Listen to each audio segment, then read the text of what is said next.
Сәлеметсіздер ме, құрметті әріптестер? Мен қазір сіздерге Camtasia 9 версиясының студиясында медиа файлдарды қалай монтаждау керектігін үйретемін. Импортировать файлды ашамыз. Бұған біз қазір жұмыс үстелінен керекті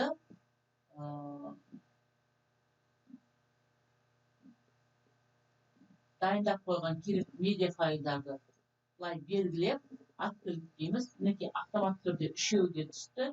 Енді біз осы біреуін мына жерде сенбей жұртқа тұрса да қанша мақтап деген мен өлеңді оқығанмын.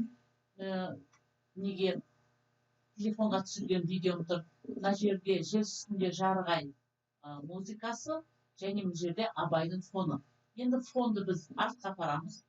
Фон өлең оқушының артында тұру керек. Одан кейін осыны бір реттеп алайықшы. Қадам-қадамдап көрсетейін сіздерге.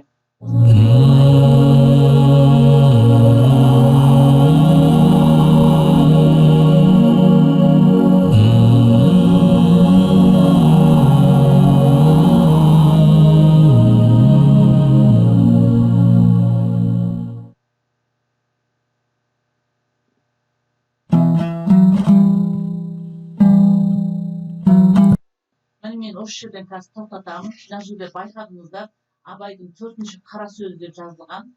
Абайдың 4-ші қара сөзі деген бізге жазудың қажеті емес. Өйткені біздің өлеңіміз сенбе жұртқа тұрса да қанша мақтап деп аталады. Сондықтан мінекей, мына ползунок дейді ғой қозғалғышты. Осыны жерде мінеден түртемін. Осы жерге дейін. Содан кейін мына жерде разделить деген бар. Соны басамын. Бірінші жолақтың керек емес бастапқы бөлігін мен удалитқа саламын. Жойдым. Енді мынаны басынан былай жылжыттым.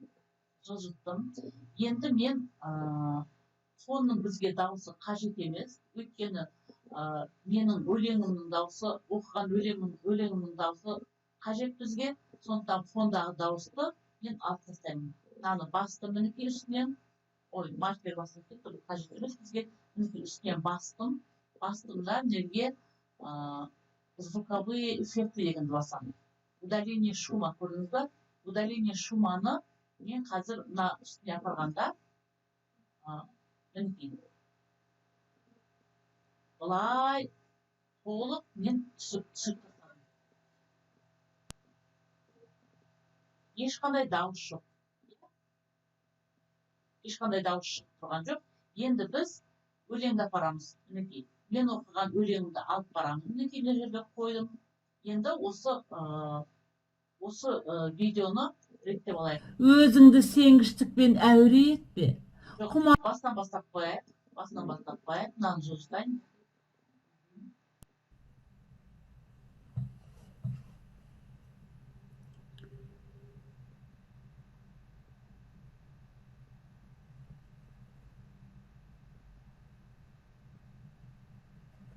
Біз қазір өлеңді бастаған жеріне дейін белгілеп аламыз да, өлеңді бастағанға дейінгі қимылдарын алып тастаймыз.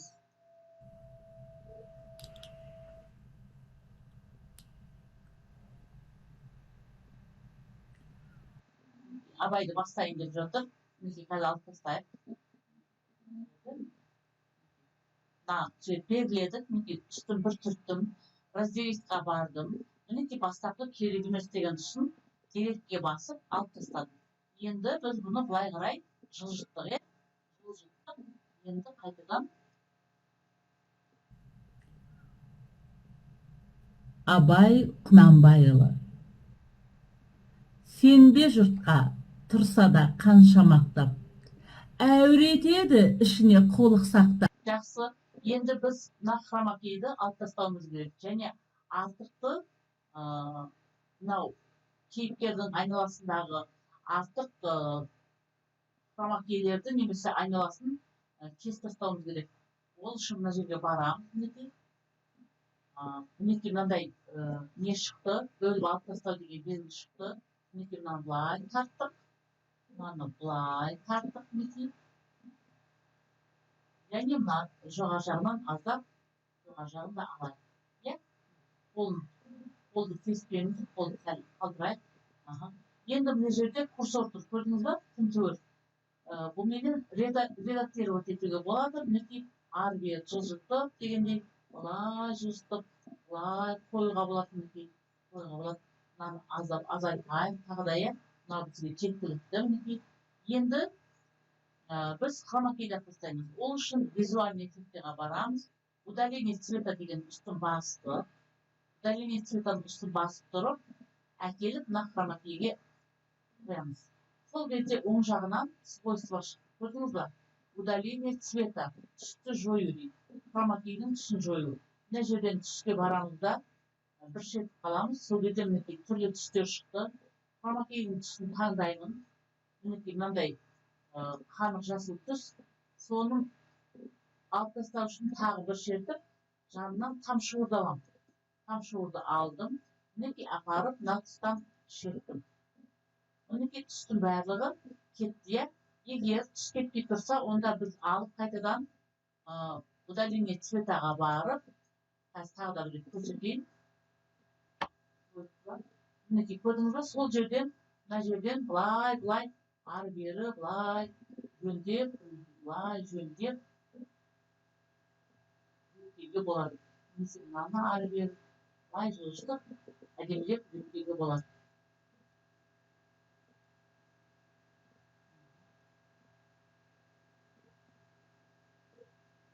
Былай етіп көрейік, қалай болады екеніне түсіндіңіздер. Осылай ары бері өткеуге болады.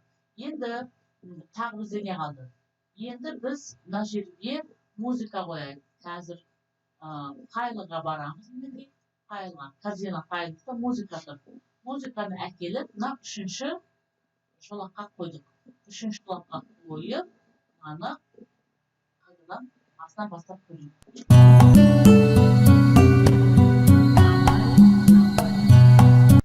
Мінекей көрдіңіздер ме? Өлеңнің сөздері музыкадан естілмей қалды. Сондықтан біз музыканың үстінен тұртып қаламыз да, былай азайтамыз. Мына тұстан былай азайтуға болады ары бері. Немесе мына свойствоның жоғарғы жағында көрдіңіз бе, усиление деген тұр. Сол жерден былай мінекей біз апарып қояйық. 8-ге қойып қояйық, қалай болады екен. Сенбе жұртқа тұрса да қанша мақтап. 8-ден сәл тағы да азайтайық. Кейде өлең оқушының дауысын көтеруге болады мына жерден. Өлең оқушының сенбе жұртқа мына жерден былай звуковой эффектіға барамыз. Разные громкостіге болады. Дауысын өзгертуге болады.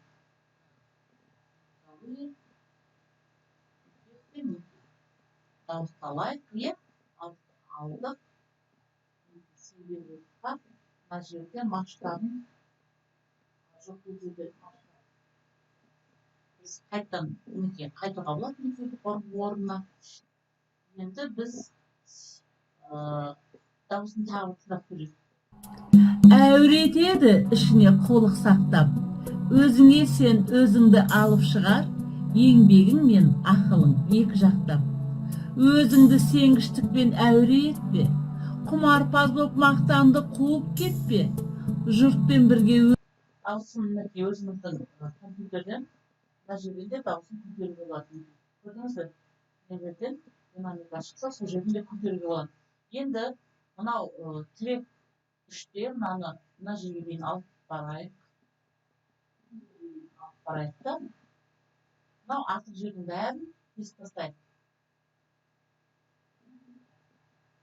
Көрдіңіздер ме? Мына жерде артық тыңдар бар. Соңғы жағын біз тыңдап көрейік онда. Келсе қызық па, оңғақ келме, жүрегіңе сүңгі де, түбін көзде, сонан тапқан шын асыл, тастай көрме. Тастай көрме дегеннен кейін біз кесіп тастай аламыз. Кесіп тастап, ол үшін мінекей түрттік өлең оқушыны. Соның кейін мына жерден разделікті бастықта, мына соңғы жағын удалитке салдық. Енді мына музыканың соңында сөйтіп кессек болады. Өйткені өлең оқушымен музыка бірге аяқталу керек. Одан кейін фонның да соңғы жағын солай кесіп тастасақ болады. Мінекей алдық. Енді мына музыканың соңғы жағы жайлап барып аяқталу үшін әдемі эффект қояйық. Мына жерден звуковой эффекті дегеннен звуковой эффекті музыканы түртеміз.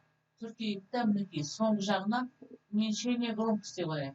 Мынаны ұстап алып, былай алып барсақ, көрдіңіз ба? Уменьшение громкости былай төмен кетті. Біз оны былай жайлап, былай создық. Sonra бас жағында солай кетіп қояйық. Өлеңнің басына нарастание громкости. Бұл жерге мынаны үстінен шертеміз, ұстап тұрып, былай әкелеміз. Нарастание, онда нарастаниені былай шертіп болады. Енді басынан бастап өлеңді тыңдап көрейік, қалай болды. Абай Құнанбайұлы. Сенбе жұртқа тұрса да қанша мақтап, әуретеді ішіне қолық сақтап, өзіңе сен өзіңді алып шығар, еңбегің мен ақылың екі жақтап. Өзіңді сенгіштікпен әуре етпе, құмарпаз боп мақтанды қуып кетпе, жұртпен бірге өзіңді қосалдасып, салпылдап, сағым қуған бойыңа екпе, қайғы келсе қарсы тұр, құлай берме, қызық келсе қызық бар, оңғақ келме, жүрегіңе сүңгіде, түбін көзде, сонан тапқан шын асыл тастай көрме.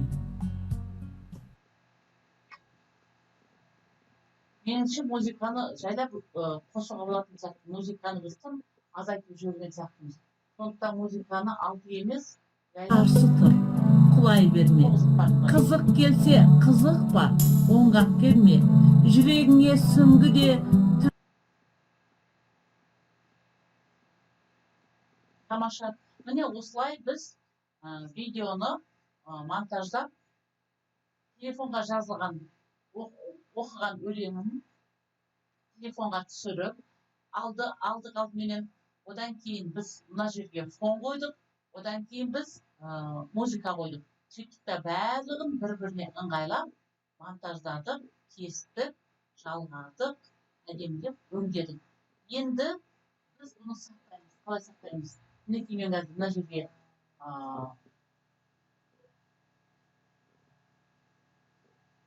мен бірінші стоп басайын, мынаны басайын. Локальный файл шықты, мынаны жабастайын. Настройка параметрларын мен мынау 720-ға қарайын, мен почти 720.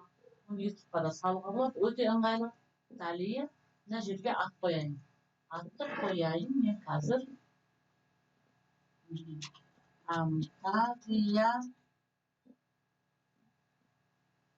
Фантазиямен видеоны монтаждау деп қойдым. Енді осылай сақтаймыз. Готово. Бұл қазір автоматты түрде қайда сақталады. Бұл қазір компьютердің ішіндегі документі дегенде ашып файлды ашқан кезде фантазия деген папка тұрады. Сол папканың ішінде сақталады. Рахмет сіздердің назар салып тыңдағандарыңызға. Келесі сабаққа дейін сау болыңыздар.